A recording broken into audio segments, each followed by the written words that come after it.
Today we're here with Viktor Axelsen. He's a badminton world champion and Olympic gold medalist and widely considered one of the greatest players ever in his sport. Not only that, he spent a lot of time in China in his journey learning badminton, playing against some of the best players here in China. How old were you when you first came here, and what were your impressions of the country, and how has that sort of evolved over time?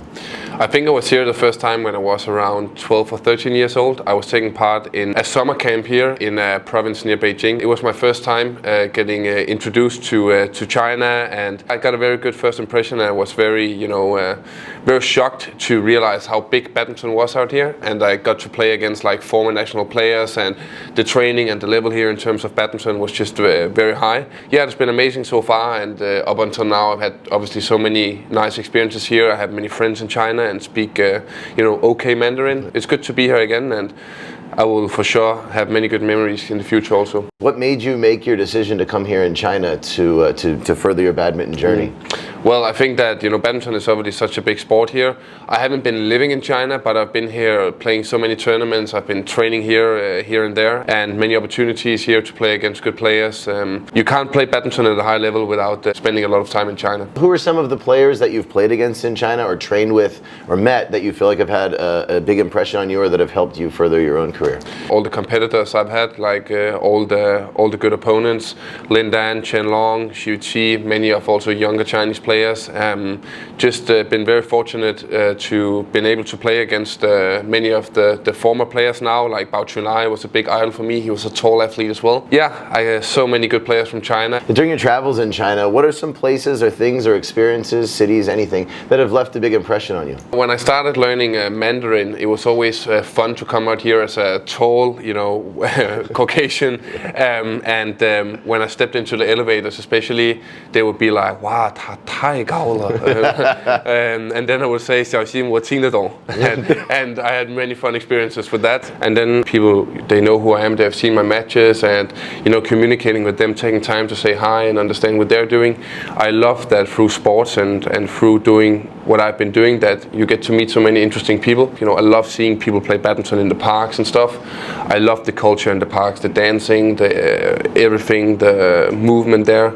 It's wonderful to see, and I think we can learn a lot from that in Denmark. There's a great communities here in China, no matter where you are, and I just love seeing that and experiencing it. 你有什么动力让你去学？是在你在中国花时间比较长，你有没有遇到什么困难？就是学中文这个过程。我记得很清楚，我的第一次在中国，然后我发现羽毛球在这里真的是一个非常有名的运动。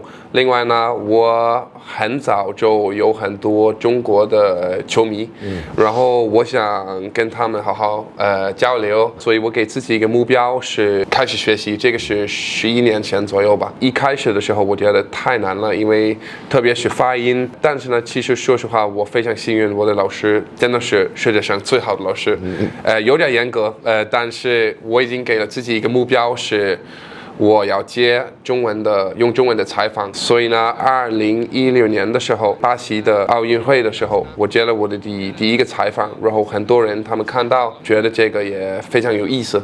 所以其实从我自己的角度来看，也给我带来很多机会，比如说赞助商啊、活动啊什么的。所以我真的很开心，我开始学中文。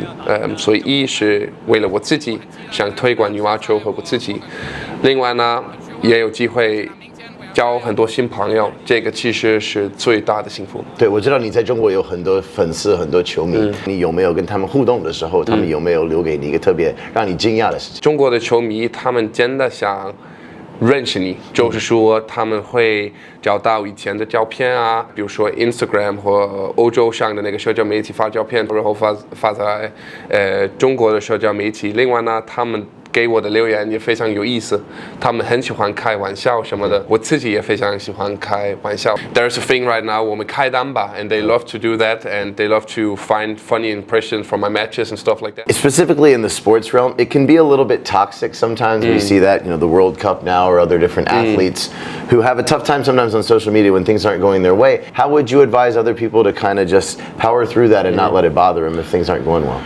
Well, there have been times where it's easier than others, you know, the negative comments, especially after a tough loss and everything. What I tried to do was that I tried not to look too much at the comments, especially after a tough loss and stuff like that. And that is hard, but I was like, okay, I will just not look at it. The people who are commenting, you never know what situation they're in. Maybe they're hurting, either they're jealous. I think just trying to spread positive energy. What advice would you give to young badminton players, be they Denmark, China, or anywhere in the world, who view you as an idol in their sport and want to be more like you and be better at the sport? I think the main focus should be that try to be the best version of yourself every single day.